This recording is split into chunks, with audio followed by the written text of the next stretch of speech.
BMG და Tegeta Holding-ი წარმოგიდგენთ. BMG Autos.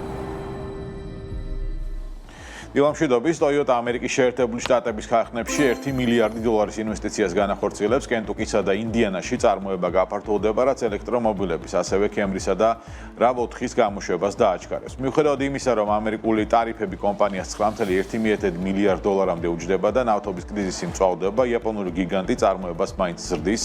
პროექტი STEM განათლების დაფინანსებას ითვალისწინებს, ეს ნაბიჯი Toyota-ს 10 მილიარდიანი სტრატეგიის ნაწილია, რაც ამერიკის შეერთებული შტატების ბაზარზე პოზიციების გამყარებას ისახავს მიზნად. General Motors-ის სამხრეთ კორეის ქვედანაყოფში ინვესტიციას 600 მილიონ დოლარამდე ზრდის, თანხა 2 ქარხნის მოდერნიზაციას და მცირე ზომის SUV-ების წარმოებას და მის გაუმჯობესებას მოხმარდება. მიუხედავად იმისა, რომ ამერიკის შეერთებული შტატების ტარიფების გამო ექსპორტში 7.9%-იანი შემცირება, ეს ნაბიჯი დასაქმებულებისთვის პოზიტიური სიგნალია. ინვესტიცია ამყარებს GM-ის პოზიციას კორეაში, სადაც 2018 წლის შეთანხმებით კომპანიას დარჩენის 10 წლიანი ვალდებულება აქვს.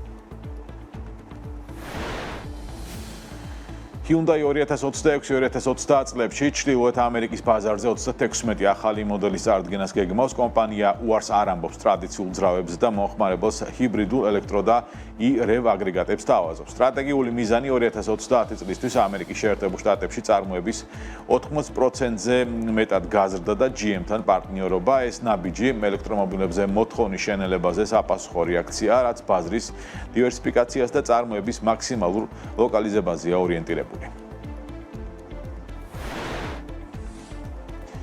ჩინეთის ელექტრომობილების ბაზრის თითქმის 35%-იანი ვარდნის ფონზე Tesla-მ თებერვალში გაყიდვების რეკორდული ზრდა დააფიქსირა. შიდა რეალიზაცია 38,206 ერთეულს მიაღწია, რაც წლიურ წილში თითქმის 43%-ით მეტია. მთავარი შემოქმედი ამ წარმატების Model Y გახდა, რომლის გაყიდვებიც 215%-ით გაიზარდა. მიუხედავად Xiaomi-ის მხრიდან მზარდი კონკურენციისა, კომპანია BEV სეგმენტის 13.74%-ის წილით ბაზარზე ერთ-ერთი ლიდერია. ჯამურმა მოცულობამ გაყიდვების 58,599 ავტომობილი შეადგინა, რაც წინა წელთან შედარებით თითქმის 91%-იანი ზრდაა.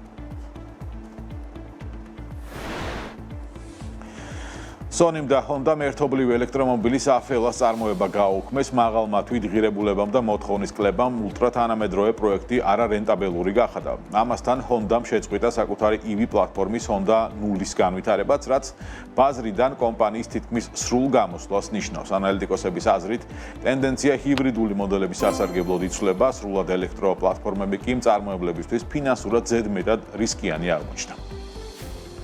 BMG და Tegeta Holding-ი წარმოგიდგენთ. BMG Autos.